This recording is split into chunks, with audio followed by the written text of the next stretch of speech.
All set? Yep. Yeah.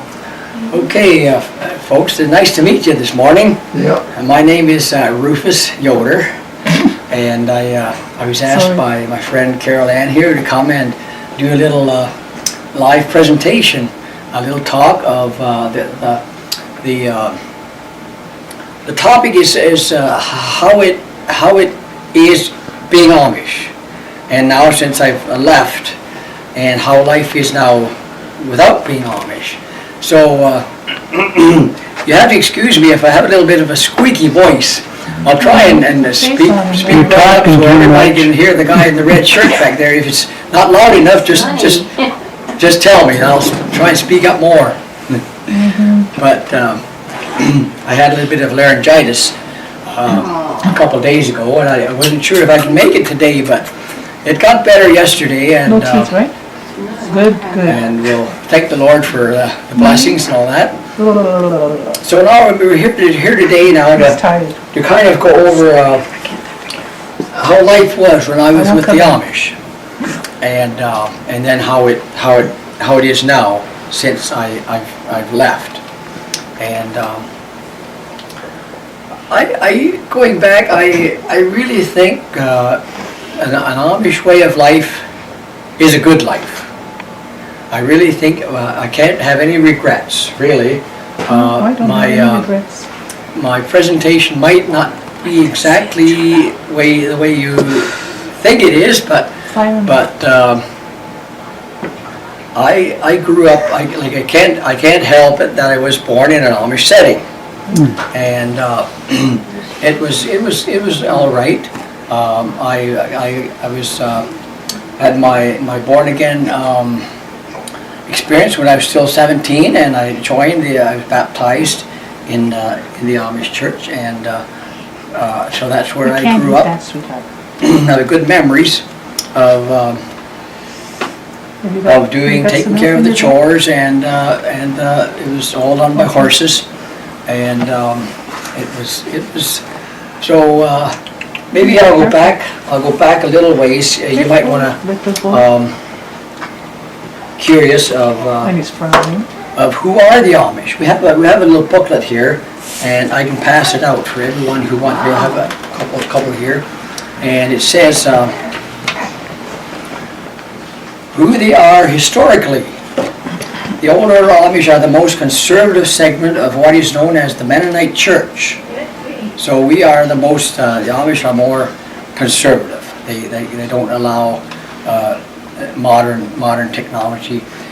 They are just direct descendants of the Anabaptists, a group which emerged from the Reformation in Switzerland as early as 1525. The Anabaptists felt that Martin Luther and other reformers comprised in their stand and did not go all the way in bringing the church back to a scriptural foundation. Am I speaking loud enough? Okay. The Anabaptists differed, especially with the popular reformers, in that they rejected infant baptism and instead that the church was to be a voluntary brotherhood of adult believers. They were the first to teach separation of church and state, which was an idea otherwise unheard of in those days. Back in those days, the state church, they had to believe whatever they felt was whatever the church. Say, for example, if the Muslims or whoever would be in rule, and they would say everybody has to believe as the Muslims do, or so and so. There was no freedom. There's no freedom.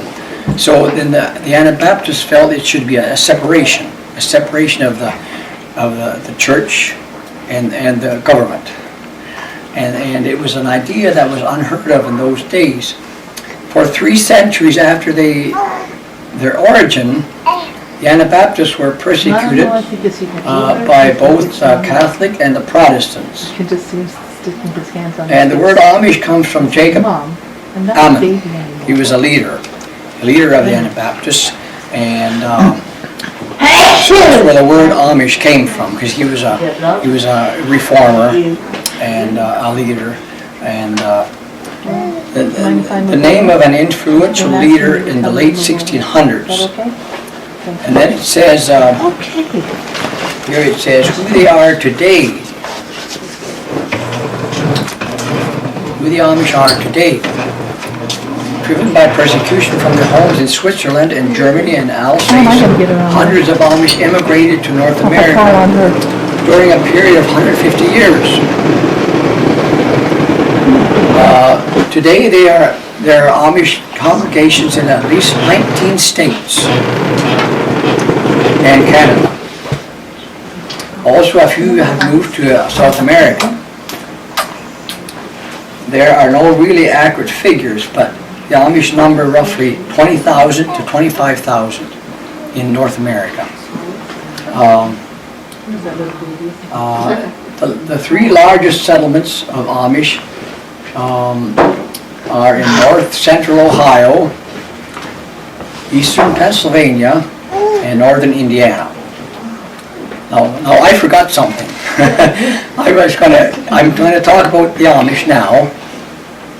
So I'm going to address Amish, if you don't mind. Then after I get done, after speaking of why I'm not Amish, then I'll dress otherwise. Okay. So I'm going to dress as an Amishman right now. That's see, I have suspenders. I have a hat, and so that's kind of the Amish way of dress.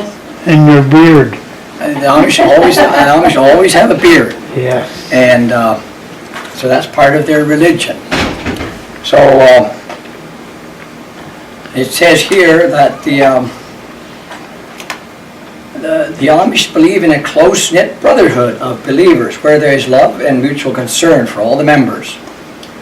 They do not have a literal community of goods, but help each other voluntarily as the need arises.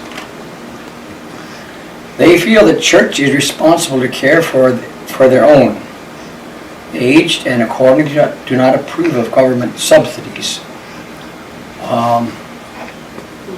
And then it says the Amish believe that the Christians should not take part in any violence, either in war or self-defense. That's another part of the Amish viewpoints in their religion. Taking the words of Jesus seriously, whosoever shall smite thee on the right cheek, turn to him the other also. And it says here, nonconformity. The Amish feel strongly that the scriptures teach a distinct separation between the church and the world. Now, that's a good question. A lot of people say, what is the world? And since I've left the Amish, I have begun to realize many Amish feel that the world is anybody who's not Amish. But that's not the way it is. No. I have felt that we know what world is if there's a lot of criminals out there. Criminals who don't care about Nothing. nothing. They just want to eat and drink and have a good time and live in sin. So that's what I found out after I left the Amish. Worldliness is an unrighteous, a sinful life for people who don't care about anybody else. No. And but the Amish interpret their way of in a different way than a lot of people do. They believe it is impossible for a church to maintain its beliefs and values if its members associate freely with people who hold different values. And so that's part of the Amish. Therefore, they are still driving horses and buggies, not because they think the automobile is wicked, and it's not that, but believe the trend of life the automobile brings with it is breaking down the family unit. They dress as they do because they do not care to be changing all the time. And then, so this is just kind of a story of how the Amish are today. And it's a good little booklet. Like anybody can have some. I'll put them down here if you like. And afterwards we can pass them around. I have a few notes here. I'd like to, I want to explain that I was, I don't feel I have all the answers, definitely not, but I can just kind of relate to my experience, you know, as being Amish. And just like my friend Carol Ann was saying, the buggies come in here, and a lot of conversation goes on about there's a lot of fiction, or I mean facts, between the facts and the fiction, or the myths and the truth. So I'd like to just explain some of the truths. There's ideas out there that the Amish are a lot smarter than the normal people, which in my opinion, that's not true. There's not really much difference. We're all the same, and as far as intelligence goes, the Amish don't have a higher level of education. They just go to the grade 8, and we're all our talents are all varied and different. Some people can figure out mechanically a lot different than some other people, and the Amish are no exception. We're all, I would say, we're all on the same level as far as intelligence goes. And so that explains that. So I'd like to just tell you about the true and false. I shouldn't. My brother said he didn't quite recommend me to mention about the true and false Amish churches, but I feel I was raised in a church up by St. Mary's, and I've studied a lot of Amish culture. And when the Amish started back in the, am I speaking loud enough for you guys? Okay. When the Amish started back in the 1600s, 1600s, with the time, the Amish have drifted. When they came out to America, they have drifted in quite a few things from where they started. And I just like to cover some of that, of how they are different now than when they started up.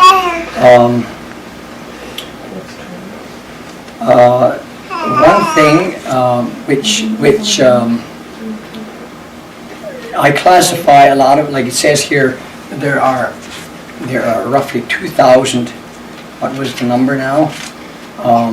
25,000 baptized members in about 300 church congregations in America. And when they came over to America, there was a lot more freedom. They weren't persecuted. They weren't. They owned their own land, and it was a real privilege for a lot of them. And with that freedom, some of the practice which they were started, they allowed things to come in which they didn't in the start. One was, and that's how I named the true churches and the false churches. There are congregations which have allowed a lot of corruption, especially among the young people. They have drinking parties, they smoke and they drink, and they have a lot of immorality too among the young people, which that came in. So I would classify those as the false Amish. And one guy told me one time, he said, you Amish you aren't scriptural at all, because you allow a lot of corruption. You have a lot of drinking and smoking, and you have all kinds of stuff that shouldn't be heard of. So I said, just wait a minute. I know that's true. The Amish in a lot of settings have permitted this, but there are still a lot of people, and this is what I want to name the false congregations. They have allowed a lot, but I don't want to say the people. There's a difference between the people and the practices. So the practices which have drifted in, and a lot of them had no control over it. So there's still people in those congregations that are good people. They are good, and they are upright, and they're. But it's just that the whole congregation, the church, has allowed a lot of corruption, and then also I told this guy, just wait a minute, because there's also churches starting up which protest and don't and work against that corruption, work against those drinking and the smoking. So this is what I'm not saying that it's bad for anybody to smoke or drink, but I was just going to tell how when they started up and how they are different now than what they started up. So that's how I classify the true and the false.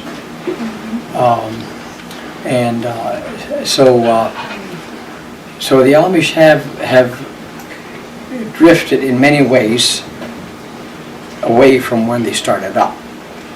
And now in my church where I was born, where I grew up in St. Mary's, we always, I consider that a true Amish church. And we had tried to be a church where it was none of this kind of corruption from a lot of Amish. Now there's horses and buggies coming out here, which you see tied up here, and they are from the Tillsonburg area, and so I don't feel like putting my finger down on any church which is a false church or not, but I'll just leave that to everybody's individual comment, individual viewpoints. And so that kind of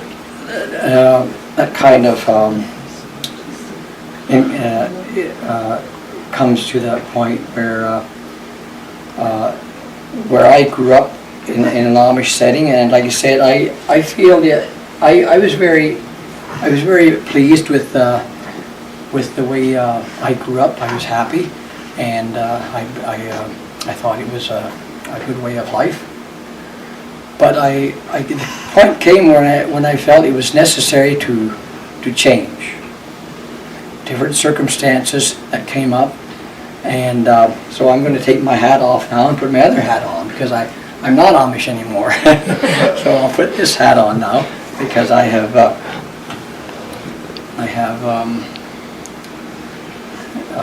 changed from being Amish. So that looks nice. So I kind of felt over the years there's certain things came up which I felt, just one question was, I came to the point where I said that is it really necessary to drive a horse and buggy? Is it really necessary to have all these rules and restrictions? And I came to the point, I said, no, it's not. Even for salvation, for living for Christ, living for the Lord, it's really not necessary to have all these restrictions, all these rules of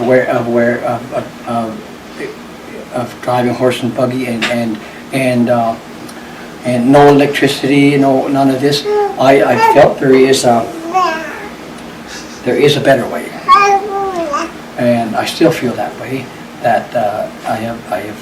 It was back in November of 2012 when employment was very scarce. The recession took over. I had a good job at a pallet factory where they make the skids, and the recession just hit. And my employer said, "You have no more orders. We have to lay people off." And so, anyways, I was laid off. My son was laid off. We just didn't have any work. And so I started looking around, and within the Amish way of life, and it was very restrictive to get a job. You couldn't work in a factory, you couldn't work at this and this and that. No, that won't go.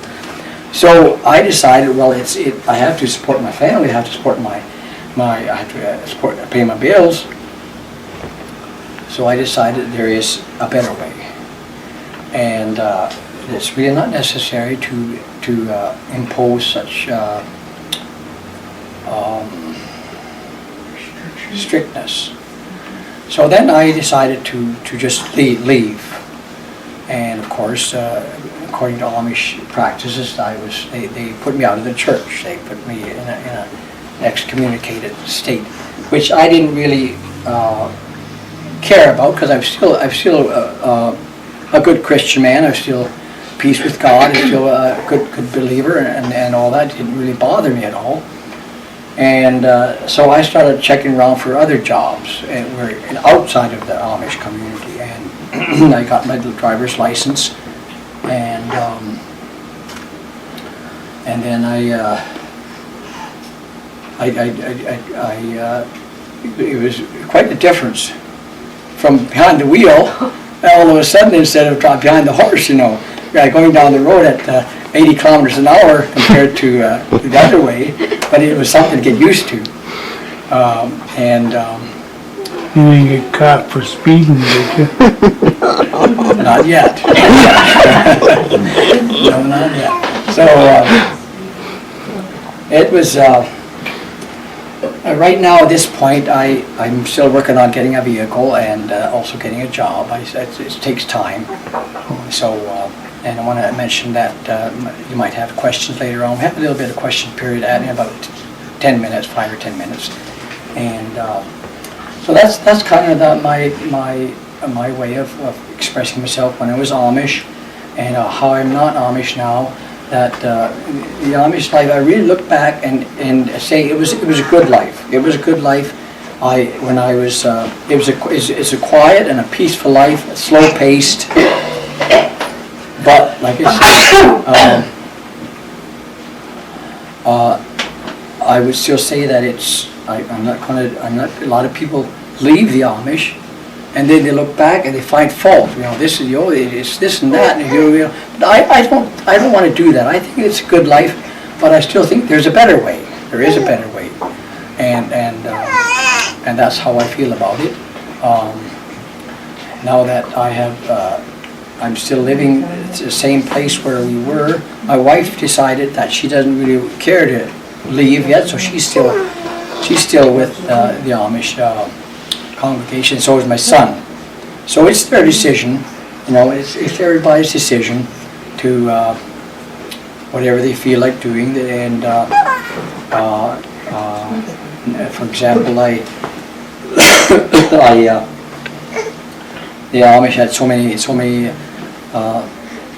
rules about clothing. You have to wear suspenders. You can't have pockets in your shirt. You can't have a mustache.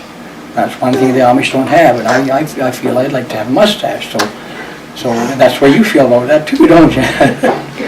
And I don't feel naked anyways. so it's up to everybody's choice, And so I'll just put this coat back on. This winter I was going out to the chores, and I was so glad that I could have a nice heavy coat, where the Amish wouldn't allow a coat with a hood on it like that. And I went up to my chore and I had my hood on and it pulled up really nice, and it was cozy. It was cozy. It was nice, Whereas before it was very inconvenient, to and these shirt pockets. No, you have to take the shirt pockets off. So they have their own way of life and living. Whereas I just felt, like I told before, is it really necessary? So I felt, no, it's not. It's not really that necessary. we live according to our own ideas and our own values. So I think that kind of concludes my presentation. That the Amish is good. It's a good life, but there is also a better way, and that's how I feel about it. So, and now, what should we do, Caroline? Should we have a question and answer period? Yeah, or- sure. If there's any questions that anybody has for Rufus, now could be a time to ask them. And it can just be, you know, I have one. When you were mentioning about pockets, that you not to have pockets in your shirt, Yeah. is there a reason for that? Like, there's a reason why, or it's just a rule? Yeah. Why would the Amish? Yeah, not have pockets in there. Is it just like on the top, you cannot have pockets? No, they wouldn't allow any pockets at all. They would have pockets inside. You know, they have to be inside. And the reason, really, their way of thinking is that they want to be different. They want to be different from the public. That's the reason. That's it. So, And would you be restricted on you wouldn't be able to have a shirt with that many buttons? Or you would yes, have? we have buttons, but no zippers. Zippers would be Okay, too much. Yeah, some groups would only have Too two buttons easy. though. Like, Yeah, Yeah. and that's another thing that the Amish, they have only 2 buttons. Whereas, and it varies so much in the communities, some are more stricter than the others. So in our community, we can have 10 buttons if we like, doesn't matter. What about the color of your clothes? Yeah, and that's another question. In most Amish, they all got to be plain, all one color. As far as I know, all Amish have that just one color. Whereas then there's the Mennonites. The Mennonites, the old order Mennonites, who still drive horse and buggies, and they're a complete different sect of the Amish, and they have colored, plated or printed shirts and dresses. They don't make any restrictions on that. But yeah, the Amish, as far as I know, they always have one color. and what about the buggies? What is the difference between an open and closed buggy? Because sometimes we'll see closed buggies come to town, and then sometimes we'll see open. elder people have more clothes. So what is that in the Amish? And do you have a conversation about that? Yes, sometimes we do, but we don't really know the answer. We just Okay. think that it's a different order, Yeah. and that the closed ones are trying to hide themselves. Okay, in this Tilsonburg area, So, they have really no restriction. You can use an open one or a closed one. Doesn't really matter. One's a convertible and the other one's full up. is one a convertible and one Yeah, is you a... could look at that way, convertible. And they probably use the open ones in the summertime when it's not so cold. In the wintertime, they have a top on them.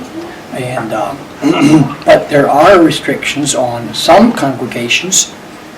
You have to have an open buggy, no tops allowed at all. And I'm thinking about the Milverton up here north of Tilsonburg. They always had open buggies, and if somebody comes along with a top, he's way off. He's just allowing too much convenience, you know. So they have never allowed tops at all.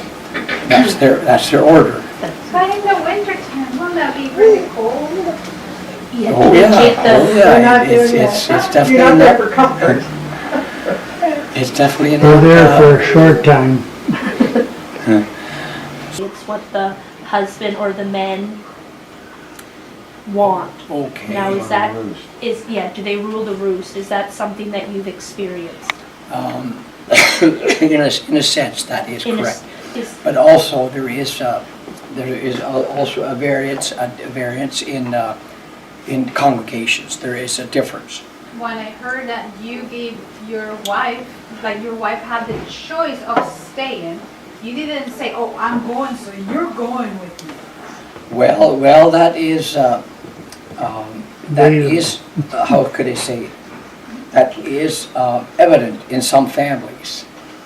But, So that's from your family, it's not from the. It varies, Amish yeah, it family. varies in families, that the husband is more dominant and more ruling and more dictating than other families. But it shouldn't be that way. According to the scriptures, the woman has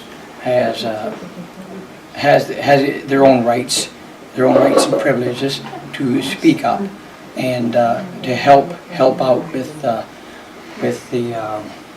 the household. In Amish congregations, the women don't speak, don't preach. They help singing, but they don't help with the preaching. And other than that, they do have their. It should be that they should have their rights, and whereas some families don't feel that way. So it's But- not strictly which order, it's strictly which order based on how the family decides how they're gonna, or is it up to the individual? Yeah, it does depend on the It does congregations, depend, okay. but also there's some congregations that they leave it between the husband and wife, how they want to have it, yeah. Some families are more strict that way than others, Okay, and, yeah.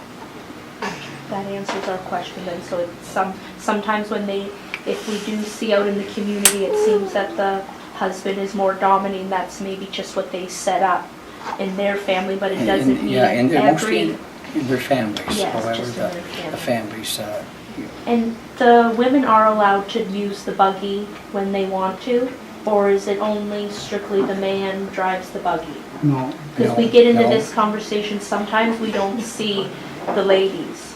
oh, I see. No, that's up to the women are allowed The to drive. women are allowed, They're okay. allowed to drive whenever they feel like it, yeah. Yeah. you have to have license for that, horse and buggy?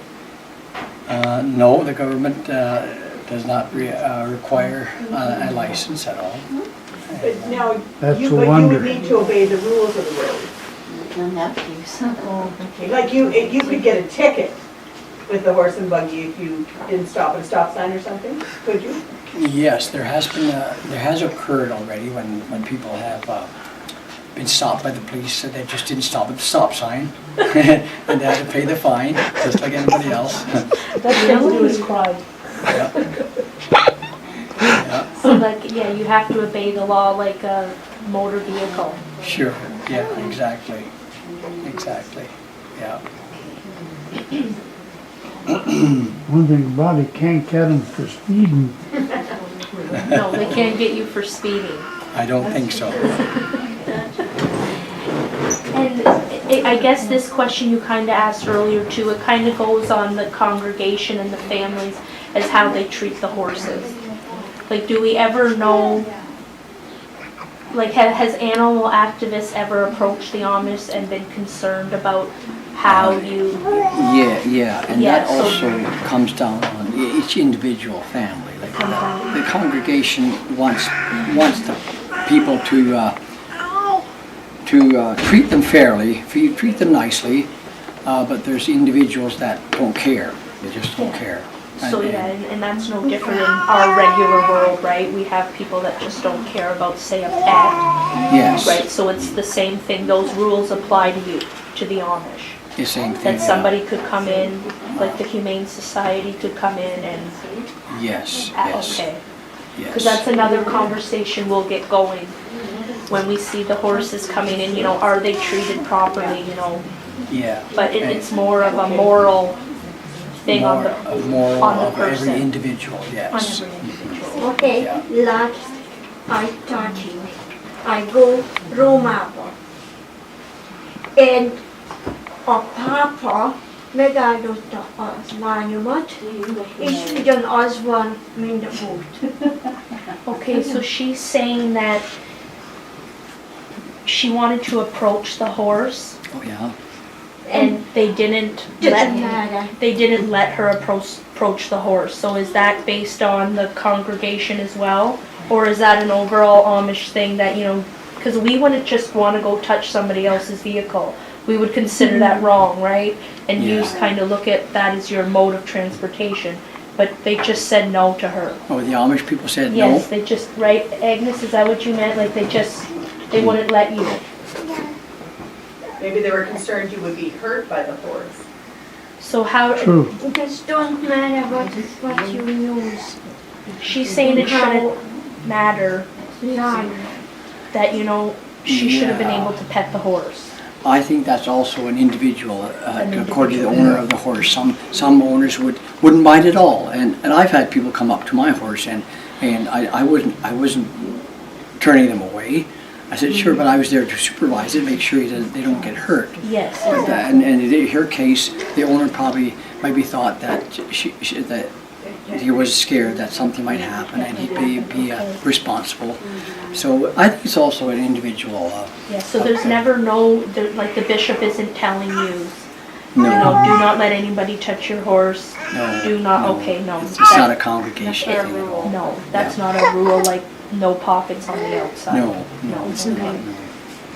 No. And one of the other questions they kind of had as a group, do you find it hard with being modern now and Saloma isn't, like your wife isn't?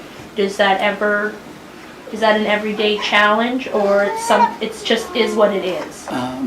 Yeah, no, it's not hard. It's It's not not hard. hard. We just accept it, and she supports me with what I'm doing because I need to find a job and stuff like that. So it's not really hard. It's still a very pleasant setting among our family life, and she just goes to her church and I go to my church. So Okay. so it's very, very pleasant, very easy. Yeah. Okay, and when this happened, did you have to meet with the bishop in order to allow this setting to take place, or it just kind of happened and word got around, or you had to officially say? Yeah, I had to meet with our ministers, and I told them my decision, and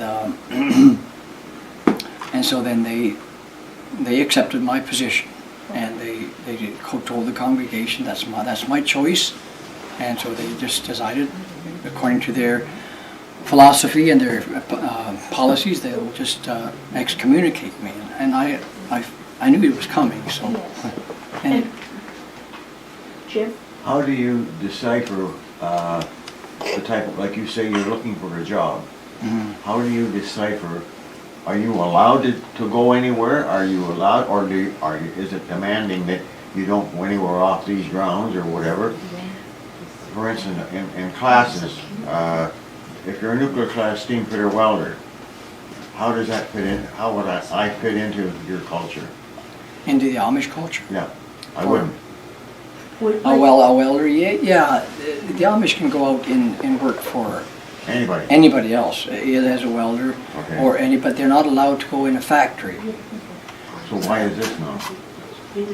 It's just I their mean, I way. got 1,000 questions, but it's just stunning me to figure why, for me anyhow, somebody, if I've got, I have a family, and I've got to feed my family, I've got to do what it takes to do that. Mhm. And the Amish, they're very restrictive of what you can do and what you can't do. And because they can go out to construction work, carpentry, or building barns, but they have their own shops, Yeah. but that's about it. They can't go out driving a truck or driving a transport truck, or they can't go driving in a vehicle or a job like that. So it's a lot more freedom moving away. No freedom, really. Yeah. Yeah, so when you're Amish, there's not enough freedom in order to support your family and do what you have to do. Yeah, I find it that way. It's very limited. Very limited. Yeah. So how do you decide, and you and your wife, how do you decide what am I going to do or what I'm not going to do? Am I going to allow somebody else to tell me what I can work at or what I can do to support my family? Well, it was that way when I was still Amish. And I had to do exactly what the rules were. But now that I'm not with the Amish, I can move more freely. I can move more, just like I said, there's a better way. It's a better way. Yeah. So it's gradually changing to what you would rather have or not have. Yes, that's correct. That's correct. And what exactly, some had asked, what does excommunicated really mean? Like that means they'll never talk to you? Or they can acknowledge you but can't? Like we're a little Okay. foggy Yeah. on what As that far as means. excommunication goes, they interpret the Bible that, where it says in Corinthians somewhere, that excommunication means you're cut off. You're cut off from the members. But you can still go back to church. They allow you to go back to church if you like, but you can't take part in the communion, and you can't take part in everyday activities. But it doesn't mean that they won't talk with you. Okay. They visit with you and they talk. They're friendly with you, but you were not allowed to eat at the same table. That's one No, thing that that's true. excommunication means. You're not Another allowed question. to eat at the same table. They put a separate table there for you to eat if you're excommunicated. Does your Just to look family have at to this go young at that couple table? and their child now, would this couple be allowed to make their own decisions when they get to be to go out to work? And I would like to do this, or is he told what he's gonna do and what he's not gonna do? I mean, if in an excommunicated state, then you can make your own decisions. But if you're not excommunicated, you have to go by what the church rules tell you. Wouldn't make me happy. Not for you, Jim. Pardon me? Not for you, Not for Jim, you, right? Jim. Not for me, that's for God, I'm So sure. what about, maybe I missed this part, but what about then about living? Are you able to stay in the same community with your family? Or do you have to move out of the community? No, you don't have to move out. You can stay right where you are. Stay. Yeah. But if you get all together, you say they put a table on the side for you, Mhm. but your family doesn't come with you to that table. Your family stays with the rest of the group and you are sitting on a different table. Yeah, because I am not with the Amish anymore. You're not so- with the, yeah. So then that's the way they interpret the scriptures. Yeah. Mhm. That's like shunning, isn't it?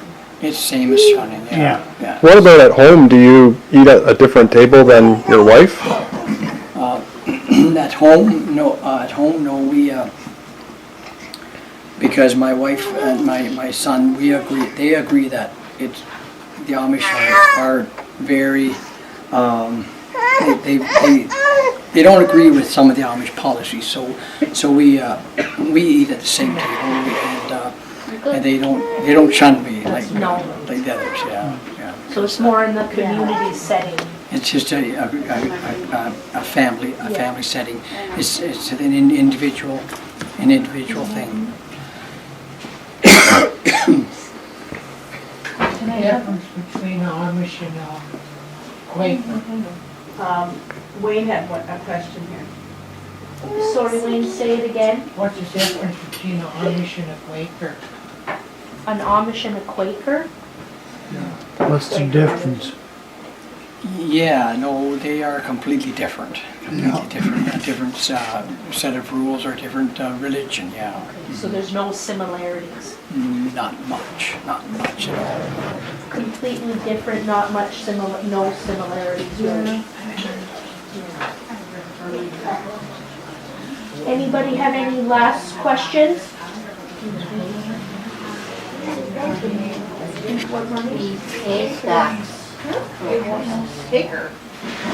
Are you gonna miss the haystacks? Because she's used to, when she'd go for drives in the field, seeing the stooking or the haystack. So is that something you're gonna miss, or would you still partake in? I do miss quite a bit of the stuff, but and if I get homesick for it, I'll just go back and help with the stooking, and nobody would mind. But I do miss quite a bit of the stuff, yeah. So you guys miss some of it? When you were Amish, did people make fun of you? Did they make fun of you? Did you ever encounter a situation where you were made fun of because you were Amish? Not really. Not No, really? not really. That's good. No, there is some of that stuff going on among the Amish, same Yeah. as anybody else, any other churches, but very little. It's very little, yeah.